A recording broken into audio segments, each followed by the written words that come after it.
ल ल ल ल ल ल ल ल जित्छ क्या हो यार एकछिन यो पनि हेरौँ न गाइज है मजा आइसक्यो वा वा ओइ ठोक्यो ए बच्यो केटाहरू बच्यो धन्नै ठोकेको यार ओहो को जित्दो रहेछ यता युसिओको हुन्छ है 50 हुन्छ 50 यसमा चाहिँ हामीले पनि बेट लाउन सक्छौँ के अब यसमा चाहिँ मजा आउँछ अरे के अनि फेरि यसमा चाहिँ गेम फिक्स जस्तो पनि हुनसक्छ अरे कि जस्तो अब यो अहिले अगाडि दौडिरहेको छ नि त त्यसलाई भेटाउनु त अलिक गाह्रै छ नि त यो गेममा होइन अनि यति भेटायो भने चाहिँ त्यो अर्को चाहिँ नभए जो अगाडि दौडे गर्छ त्यसले नै हो कि यहाँ गेम जित्ने चाहिँ त्यो फर्स्टमा गेम सुरु हुँदा अगाडि चाहिँ बेट लाउने हामीले र ओ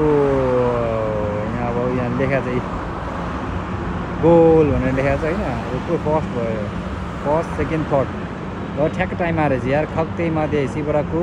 उमाजीको दशा एकछिन चेक गरौँ छैसम्म एकछिन कुर्नु होला अरे है अब को फर्स्ट हुन्छ अरे हेरौँ है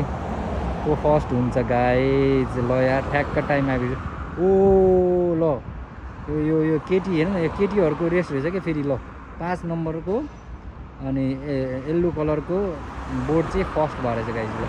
अनि ब्लू कलरको 4 नम्बर सेकेन्ड र ब्ल्याक कलरको नि चाहिँ थर्ड भइसकेको छ है गाइज ल आइज फर्स्ट टाइम मैले पनि यहाँ हुन्छ भने चाहिँ सुनेको थिएँ कि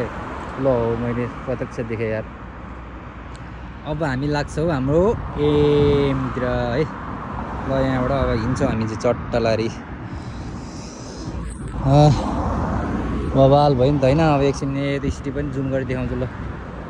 ल एकछिन अब काम नभएको म तपाईँहरूले यहाँ माथिबाट जुम गरेर पनि सबै देखाइदिन्थेँ है अब माथि माथि माथि चढेर त्यहाँ गएर माथि चढेर यो सिटी पनि देखाइदिन्थेँ अझै भ्याउँदिनँ सरी त्यसको लागि